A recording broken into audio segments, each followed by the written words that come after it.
Hello दोस्तों, welcome back my YouTube channel.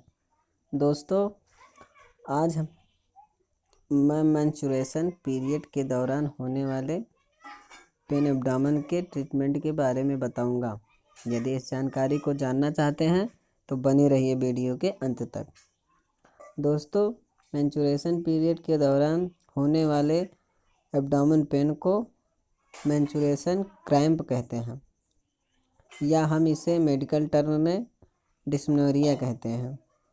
Menstruation cramp ovulation के बाद शुरू होता है। दरअसल ओव्यूलेशन एक फेज होता है जिसमें एग ओवरी से रिलीज होते हुए यूट्रस की ओर बढ़ता है, लेकिन मेंस्ट्रुएशन क्रैम्प यानी दर्द होता है, इसमें कंट्रैक्शन होने लगता है क्योंकि यूट्रस भी एक मसल्स है। लेकिन यदि मेंस्ट्रुएशन साइकिल के दौरान यूट्रस में बहुत ज़्यादा कंट्रैक्शन होने लगे तो इससे यूट्रस के आसपास के ब्लड वेसल्स दबने लगते हैं, जिससे यूट्रस में ऑक्सीजन युक्त ब्लड सप्लाई घट जाता है। यूट्रस में ऑक्सीजन के कमी के वजह से यूट्रस में पेन एवं क्रैम्पिंग होने लगता है। मेंस्ट्रुएशन क्रैम्प का ट्रीटमेंट करने के लिए इस बात का ध्यान रखा जाता है कि पेशेंट को प्राइमरी डिस्मेनोरिया है या सेकेंडरी डिस्मेनोरिया है। प्राइमरी डिस्मेनोरिया उस पेन एब्डोमेन को कहते हैं जिसमें pen abdomen only menstruation cycle के दौरान होने वाले यूट्रस कंट्रक्शन के कारण होता है, बाकी कोई दूसरा कारण नहीं होता। लेकिन सेकेंडरी डिस्मेनोरिया उस एब्डोमेन पेन को कहते हैं जिसमें pen abdomen reproductive oxygen organs में प्रॉब्लम की वजह से होता है, जैसे कि endometriosis, pelvic inflammatory disease, stenosis of the cervix, fibroids. Endometriosis उस कंडीशन को कहते हैं जिसमें यूट्रस के अंदर का टिश्यू लाइनिंग जो है वो यूट्रस के बाहर भी मिलने लगता है, जैसा कि आप इस पिक्चर में देख रहे हैं। पेल्विक इन्फ्लामेटरी डिजीज, जिसे शॉर्ट टर्म में पीआईडी कहते हैं, यह वह कंडीशन होता है जिसमें यूट्रस के ऊपर बैक्टीरियल इन्फेक्शन अटैक हो जाता है।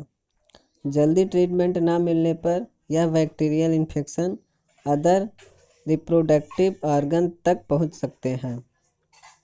स्टेनोसिस ऑफ द सर्विक्स उस कंडीशन को कहते हैं जिसमें सर्विक्स नैरो हो जाता है, यानी सकरा हो जाता है। सर्विक्स यूट्रस के इस लोअर पार्ट को कहते हैं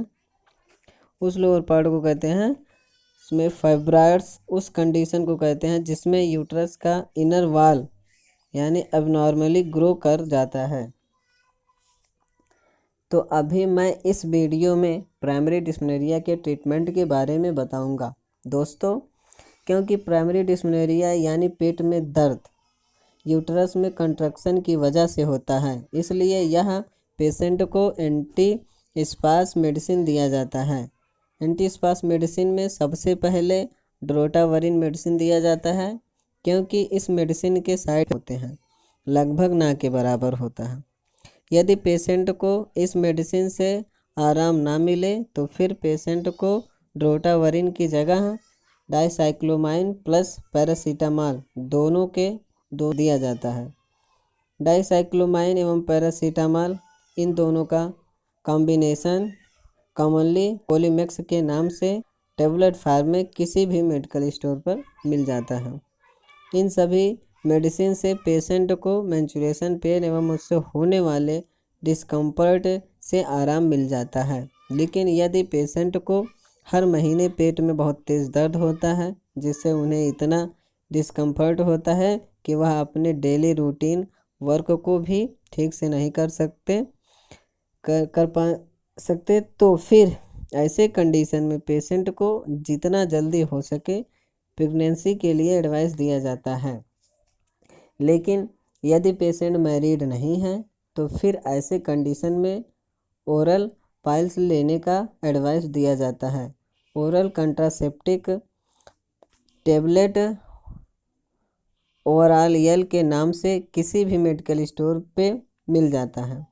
इस मेडिसिन के एक पत्ते में टोटल 21 टेबलेट होते हैं, जिसे पीरियड के 5वें दिन से 25वें दिन तक खाकर टोटल 21 टेबलेट कंप्लीट करना होता है। इस टेबलेट को रोज़ खाना खाने के बाद सोने से पहले खा लेना चाहिए। तो दोस्तों, इतना करने पर पेशेंट को हर महीने पेट में होने वाले दर्द से काफ़ी आराम मिलता है।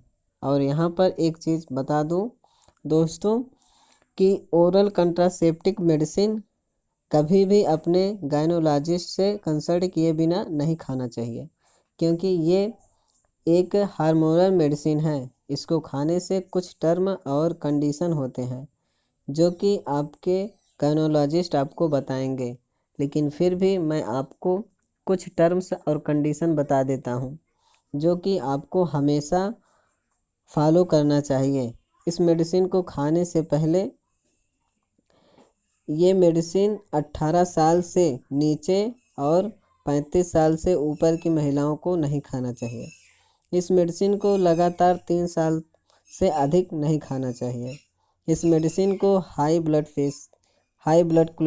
Cholesterol, high blood sugar, high blood pressure, obesity, jaundice जैसे कंडीशन में नहीं खाना चाहिए। इसके अलावा इस मेडिसिन को migraine, gall bladder stones, ectopic pregnancy, stroke patients, undiagnosed vaginal bleeding जैसे कंडीशन में नहीं लेना चाहिए। तो दोस्तों, इतना करने पर भी यदि पेशेंट को पेन एब्डोमेन से रिलीफ नहीं मिल रहा है तो यह बात श्योर है कि पेशेंट को सेकेंडरी डिस्मेनोरिया है। तो अब जो भी ट्रीटमेंट रहेगा वो सेकेंडरी डिस्मेनोरिया होने के कारण को ध्यान में रखकर किया जाएगा। तो दोस्तों, आज के लिए इतना ही। यदि यह वीडियो आपको अच्छा लगा हो तो इसे लाइक कीजिए और शेयर कीजिए। और यदि आप इस चैनल पर नए हैं तो इस चैनल को सब्सक्राइब कीजिए। Thank you for watching this video.